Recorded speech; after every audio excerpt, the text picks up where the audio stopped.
La colección se llama Cuentaciencia y es una idea de Soledad Casasola, que es una genia imaginando y llevando a la práctica lo que imagina, proyectos.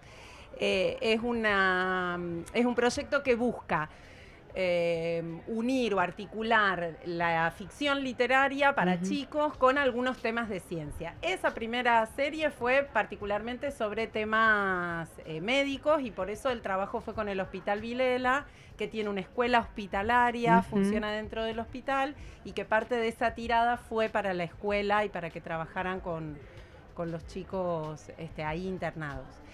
Después, dentro de la misma colección, hay un libro sobre tecnología que escribió Sergio Pillón, sí.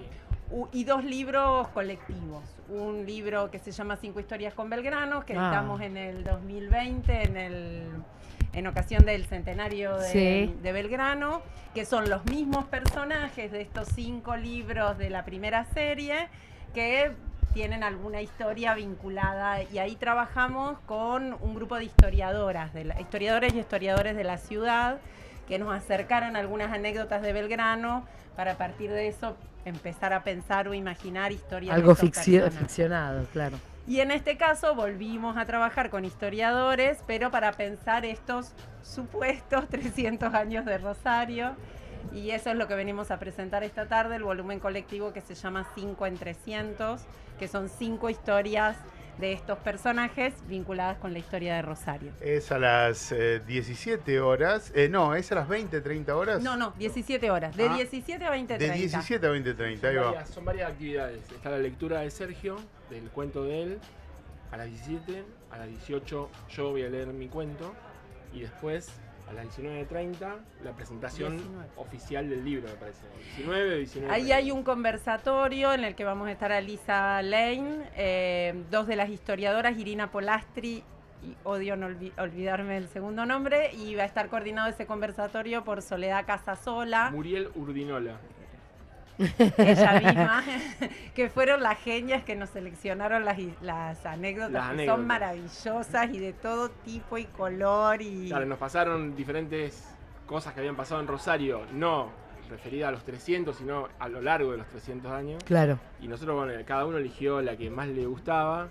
Yo, como soy de zona norte, elegí Villa Hortensia. Ah, qué lindo. Claro, y me sentía más cómodo. A mí me gustan mucho los jardines, entonces ahí me enteré de que Darwin había estado en Rosario y en su diario de viaje había algunas consideraciones sobre la ciudad, así que fui por ahí. A ver, nos interesa ese tema porque lo hablamos mucho con Kevin Dolce tal aquí. Cual. ¿Qué dice Darwin en sus diarios de viaje sobre Rosario? Dice, por ejemplo, que tiene un río que parece un mar, pero que es muy dulce. Salado porque recorre el Saladillo. Saladillo por el recorre Saladillo. el arroyo Saladillo. Habla de la flora, habla del espinillo. Por supuesto no lo nombra como espinillo, pero hace referencia al espinillo. Habla de las barrancas y habla del río en particular como una enorme riqueza de la ciudad para transportar, para viajar, pero también para transportar cosas. Esas son las cosas que me acuerdo. La vio Darwin. La vio. Es verdad que era un visionario. El Paraná tiene lo suyo. Seba, ¿qué puede un pajarito chiquito? Bueno, puede muchas cosas un pajarito. Más que nada porque si quiere ayudar. Esa es la idea del primer cuento que yo escribí, que es sobre una nena que está acostada todo el día. No se sabe por qué está acostada, pero está, postrada, digamos, en una cama. Y el pajarito le empieza a cumplir deseos que quiere realizar la nena y que no los puede hacer, digamos.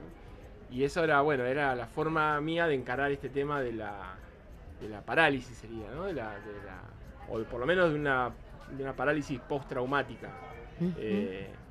Y después en la segunda historia, en la de Belgrano, la nena, Celeste, que es la protagonista de las historias, ahora ya anda en silla de ruedas. Y en esta, de ahora, la de Villa Hortensia, ya sigue en silla de ruedas porque no sabía bien cómo llevarla, pero sigue en silla de ruedas y por ahí va la cosa. Por la bajada Pucio, en silla de ruedas, pueden pasar cosas. Con Seba nos conocimos más ligados al mundo audiovisual y sé que vos trabajás mucho en la realización audiovisual desde que te conozco. ¿Cómo es esa traspolación de laburar con un material crudo o pensar un guión, que puede ser cinematográfico, documental o de televisión, y llevarlo a un otro estadio de la escritura? Sé que hiciste muchos talleres también, pero digo, ¿cómo es tu forma para escribir? En este caso, bueno, esto que podemos pensar que es a pedido también, porque hay una consigna, ¿no? ¿Qué diferencia existe entre crear una historia a pedido a sentarse y ponerse a escribir?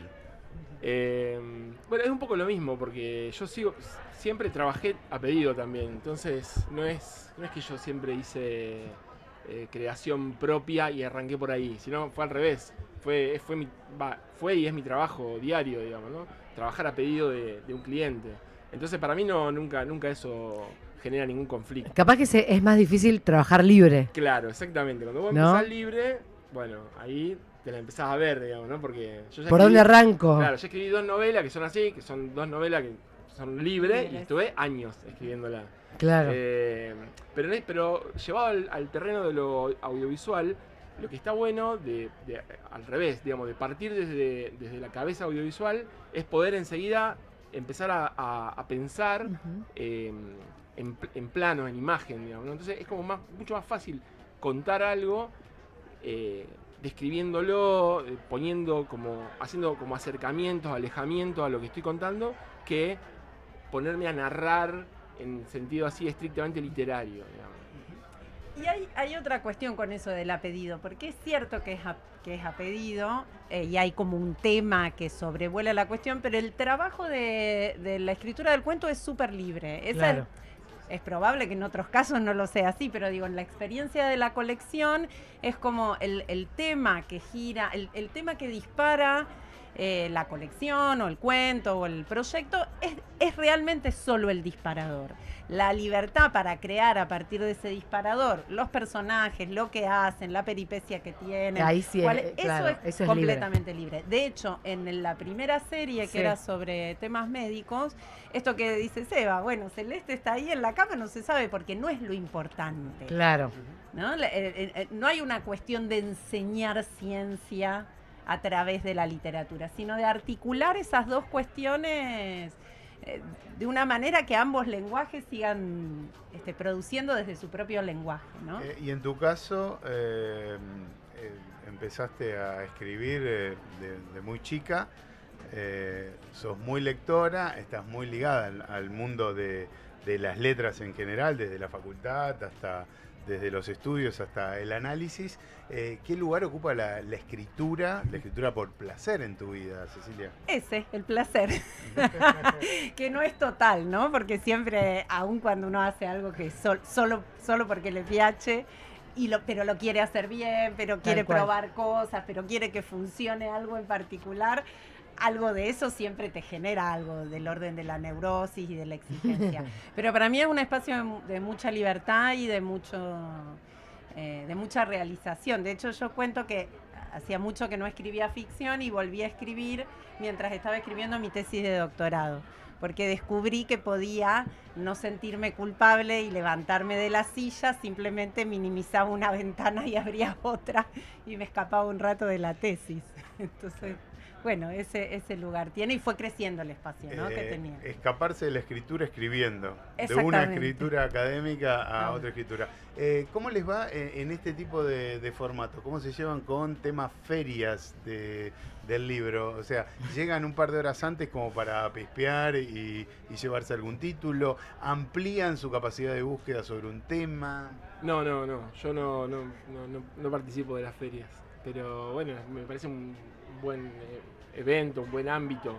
No creo mucho en que la feria contribuya a que la gente lea. Yo creo que la gente tiene que leer porque siente la necesidad de leer, por cercanía con algo, digamos. No sé si esto genera cercanía con algo. Ojalá que lo haga.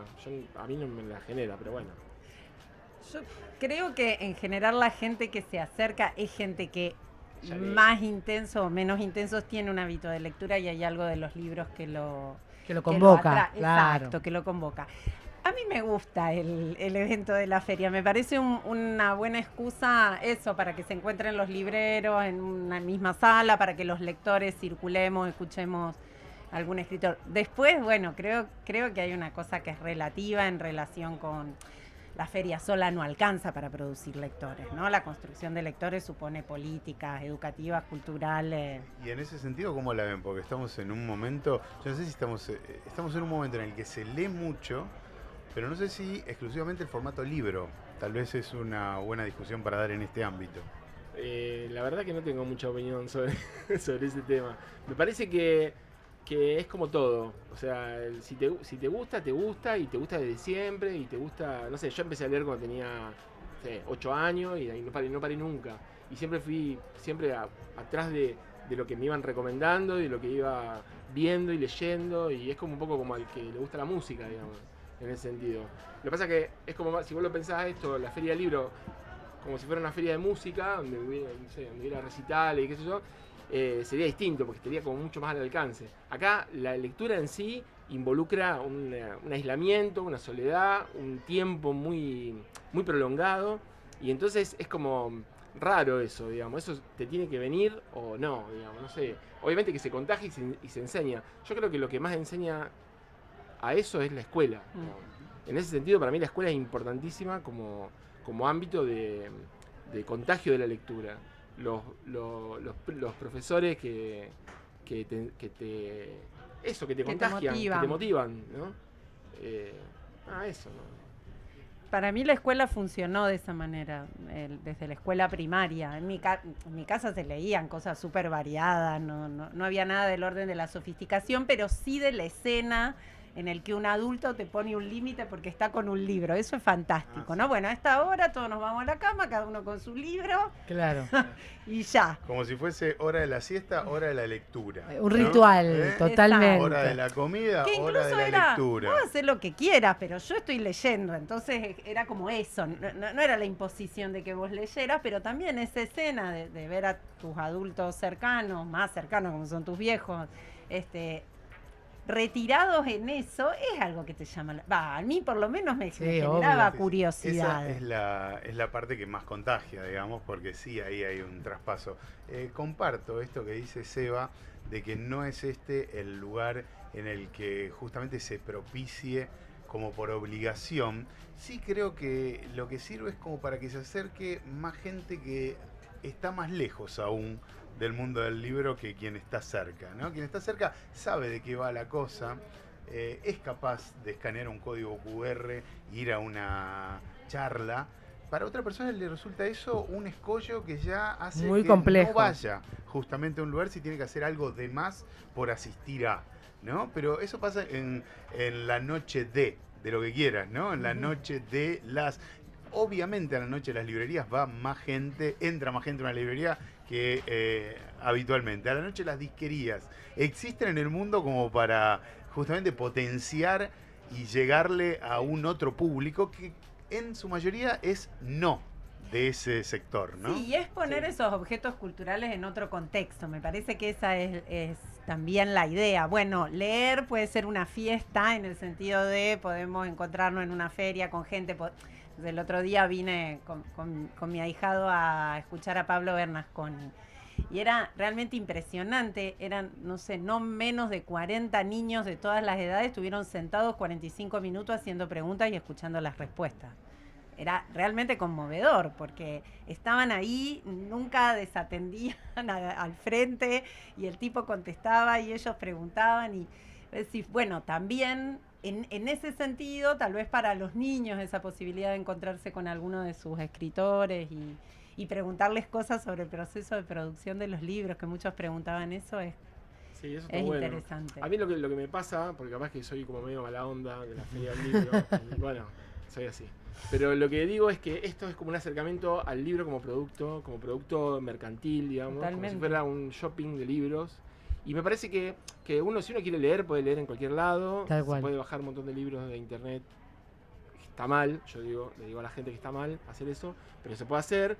Y También se puede ir a las bibliotecas populares, hacerse socio. Digo, estaría bueno que haya la noche de las bibliotecas populares. Entonces, espectacular. y claro, eso sería, y ahí la gente va. Agenden. ¿no? Entonces, Agenden, gestores chicos. culturales de Rosario. Estaría bueno que haya eso. Entonces, ahí sí, eso es como un acercamiento a lo que es la matriz real de la lectura, ¿no? Sí, de todas maneras es cierto que vos vas a un festival y consumís, escuchás, disfrutás música. Vos venís a la Feria del Libro y no lees en la Feria del Libro. Pero eso tiene que ver también con que es muy singular esto que Seba decía, ¿no? El acto de la lectura, el tiempo, el silencio, la concentración, lo que supone la construcción de la escena de lectura. Entonces es difícil, digamos, y me parece que ahí hay como un gran desafío respecto de la política pública y cultural, de cómo instalar el libro y la lectura, no necesariamente el libro, la lectura, ¿no? Como práctica emancipadora, lúdica. Si te dio curiosidad, acércate a las 17 horas